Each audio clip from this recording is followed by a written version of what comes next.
Good morning and welcome to this service of morning prayer on Monday the 13th of July.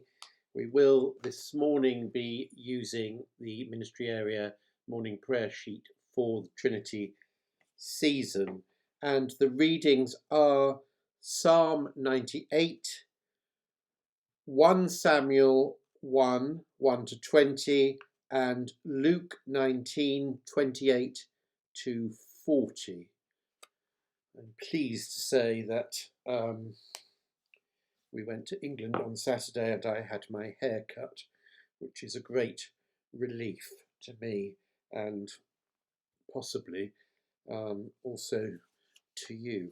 So I'm pleased to report I no longer look like a yeti. So let us still our hearts as we come before God. Not that we are not before God at all times, but for our own awareness and stillness. In the name of the Father, and of the Son, and of the Holy Spirit. Amen. Holy, holy, holy, Lord God Almighty, living and reigning in the unity of perfect love, draw us so to know you, to love and follow you, that in you we may find the fullness of love which knows no beginning nor end, in Father, Son, and Holy Spirit. Blessed be God for ever. And so we turn now to our readings for today, starting with Psalm 98, which I'm going to read from the King James Bible because it will be more familiar, as it's such a familiar psalm. I think it's best read in the old language. Now, of course, I had set this all up, had I not, so that it would be ready. Now I can't find where I put it. One moment.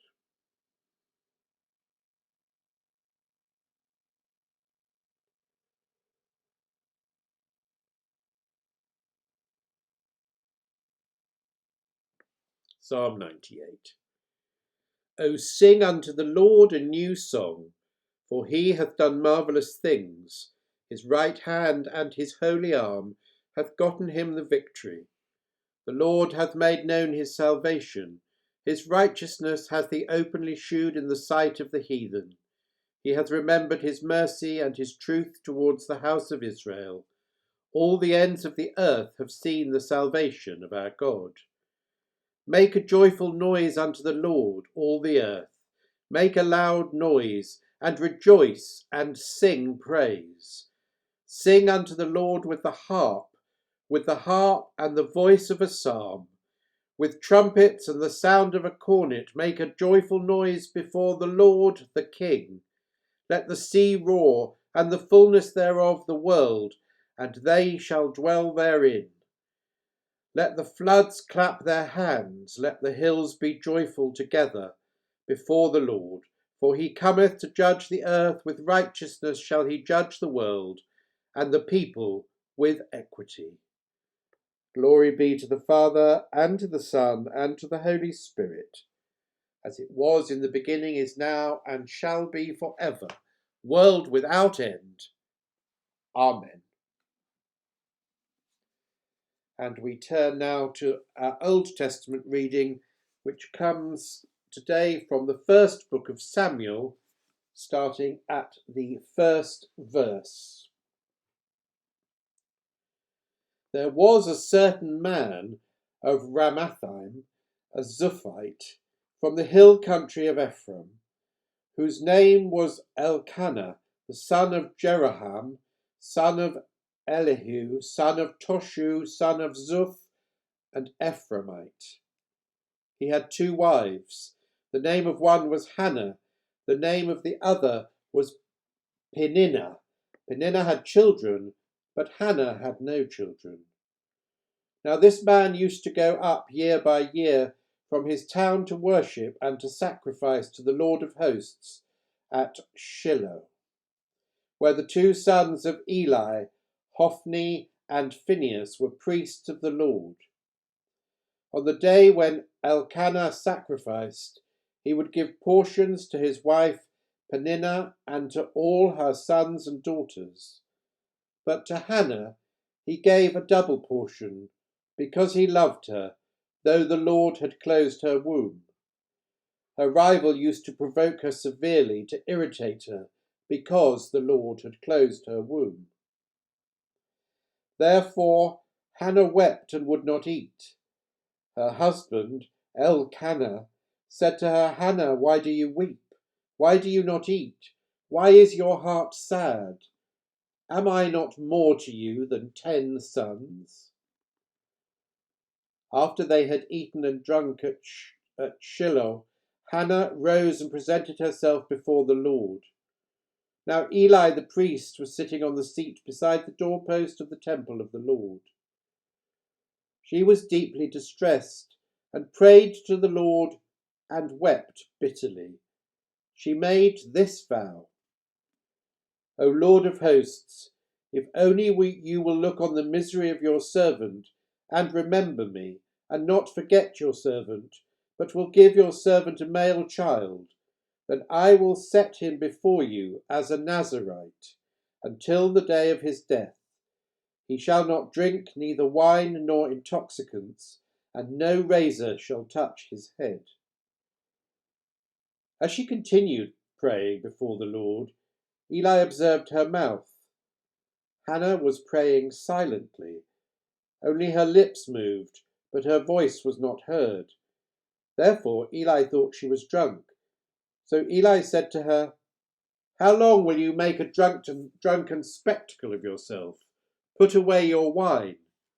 But Hannah answered, No, my lord, I am a woman deeply troubled. I have drunk neither wine nor strong drink, but I have been pouring out my soul before the Lord.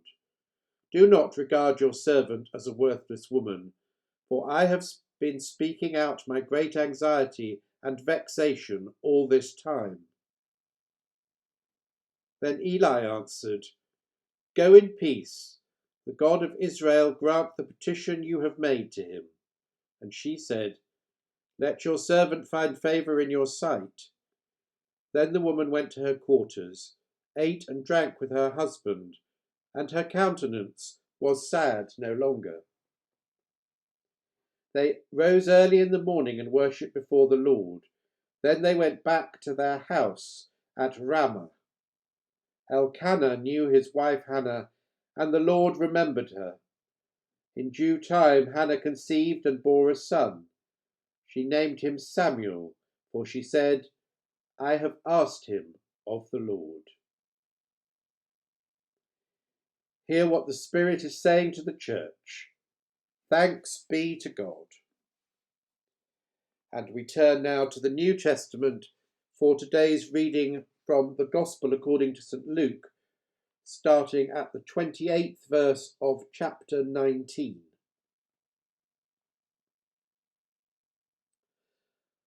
After Jesus had said this, he went on ahead, going up to Jerusalem. When he had come near Bethphage and Bethany, at the place called the Mount of Olives, he sent 2 of the disciples, saying, Go into the village ahead of you, and as you enter it, you will find tied there a colt that has never been ridden. Untie it and bring it here. If anyone asks you, Why are you untying it? Just say this, the Lord needs it. So those who were sent departed and found it as he had told them. As they were untying the colt, its owners asked them, Why are you untying the colt? They said, The Lord needs it. Then they brought it to Jesus, and after throwing their cloaks on the colt, they set Jesus on it. As he rode along, people kept spreading their cloaks on the road. As he was now approaching the path down from the Mount of Olives, the whole multitude of the disciples began to praise God joyfully with a loud voice for all the deeds of power that they had seen, saying, "Blessed is the King who comes in the name of the Lord, peace in heaven and glory in the highest heaven." Some of the Pharisees in the crowd said to him, "Teacher, order your disciples to stop." He answered, "I tell you, if these were silent, the stones would shout out." This is the word of the Lord. Thanks be to God.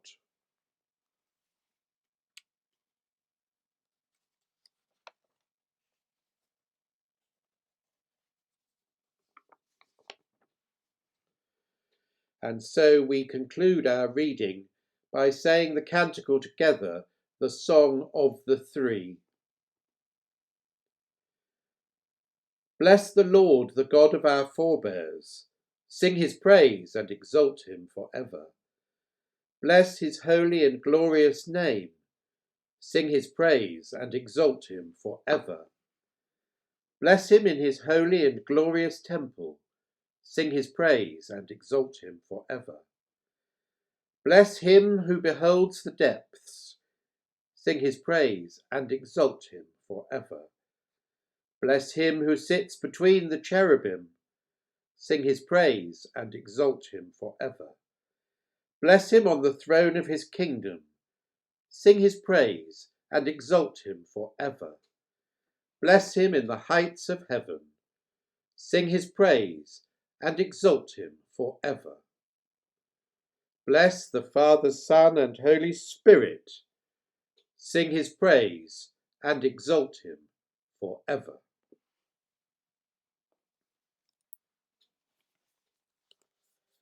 And so a few thoughts on today's readings. I was struck by both the Psalm and the New Testament reading from Luke today. Psalm 98 is a very familiar psalm, and I chose to read it in the King James Version, as I think this is the one that will revive our memories of church with parents and grandparents, and those pieces of scripture that are woven into our DNA. This psalm is known as Cantate Domini and is a hymn psalm and one of the royal psalms praising God as King of his people. It has been used extensively in Jewish, Catholic and Anglican liturgies. Verse 3 is quoted in Luke 1, verse 54. In the Book of Common Prayer, it is often used as a canticle at evening prayer as an alternative to the Magnificat.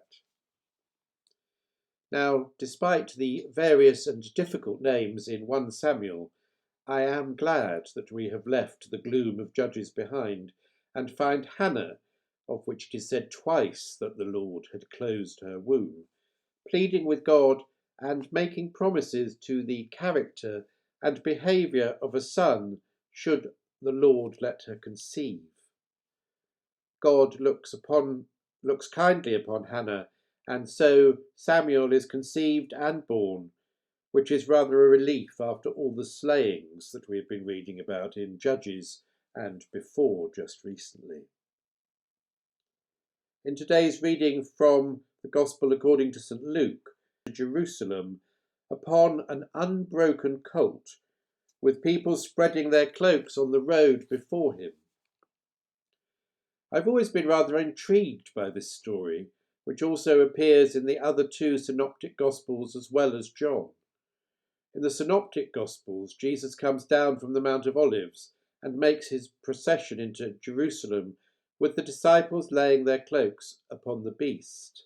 Mark, 2 disciples are sent to find a colt and a donkey, and some theologians maintain that the donkey represents the Jews carrying the burden of the law, whilst the colt represents the untamed or unbroken Gentiles. Here in Luke we have only the unbroken colt, so that analogy doesn't really work. But I've always been intrigued by Jesus knowing that the colt would be there, but then again he is God, so why not? And the disciples off to borrow someone else's steed, and the owner of the colt who is happy to accept that it is needed for the Lord's work. These things are all intriguing, quite a lot to think about here, before he even mounts the colt and rides it into Jerusalem. Of course, his arrival in this fashion had been foretold in Zechariah chapter 14 verse 4, which says that he will enter Jerusalem from the Mount of Olives, and in Matthew's Gospel, referencing Zechariah, there is mention of the donkey and the colt. He is, of course, arriving modestly as the Prince of Peace, rather than as a war-thirsty, conquering king. It is believed that Jesus entered the city via the Golden Gate, which the Jews knew as the Gate of Mercy, and which has messianic connotations, and therefore has great significance for Jesus' arrival using this particular gate. There are other parallels too. We read that Jesus came to Jerusalem via Bethphage, and it was usual for the Paschal lamb to be led from Bethphage to the Temple Mount for sacrifice. So these events are heavy with significant symbolism. And we also get two pieces of very familiar scripture from this passage, which are often used in liturgy. Firstly, we have what we are more familiar with in the old language at verse 38. Blessed is he who comes in the name of the Lord, Hosanna in the highest, which we are very familiar with from our Holy Eucharist services. And then in verse 40, I tell you, if these were silent, the stones would shout out, which you might remember we have been using in the opening canticle on Fridays, each Friday during lockdown, when we have used morning prayer from the Iona Abbey worship book. And so today is one of those days in which much of the scripture is very familiar and therefore warrants an effort to come at it again as if new. So perhaps read these passages in several translations.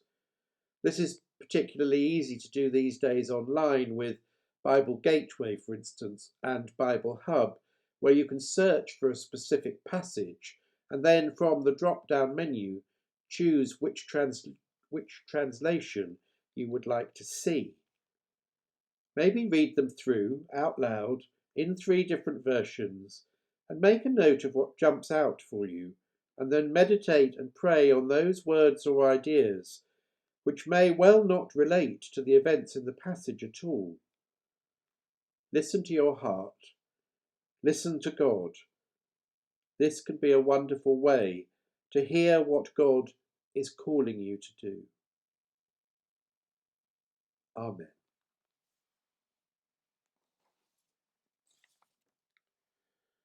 And so we turn to our prayers. The response this morning is, we pray to you, O Lord. We pray to you, O Lord, that this day may be holy, good, and joyful. We pray to you, O Lord, that we may offer to you our worship and our work.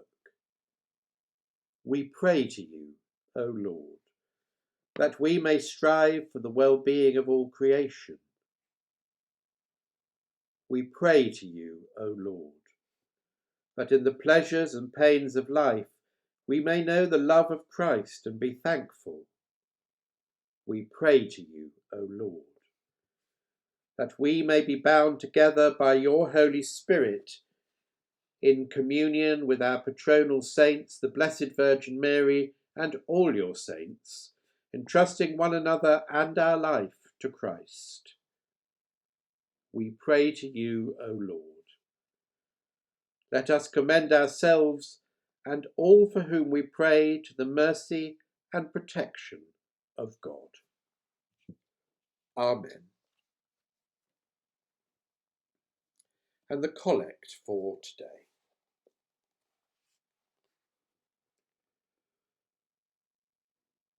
Grant us, Lord, we beseech thee, the spirit to think and do always such things as be rightful, that we, who cannot do anything that is good without thee, may by thee be enabled to live according to thy will, through Jesus Christ our Lord. Amen. And so we draw those prayers and the prayers of our heart together. So let us pray with confidence as our Saviour has taught us.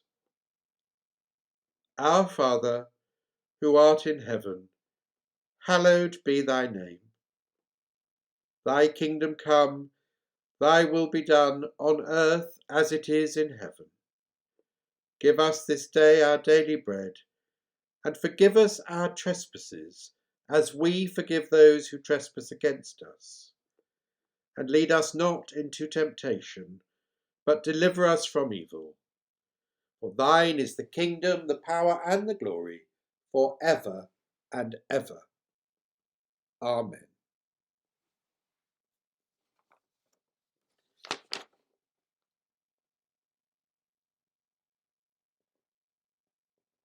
And so we turn to the conclusion.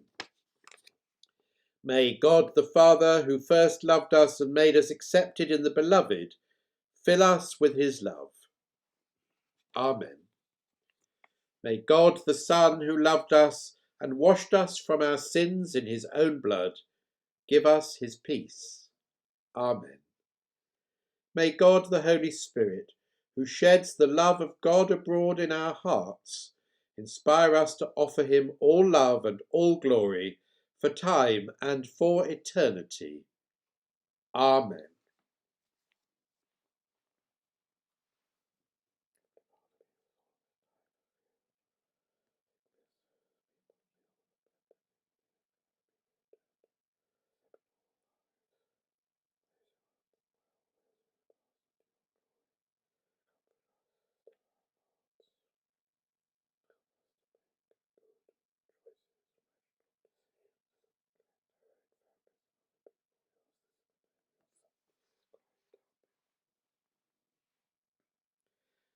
And the grace of our Lord Jesus Christ, and the love of God, and the fellowship of the Holy Spirit be with us all evermore.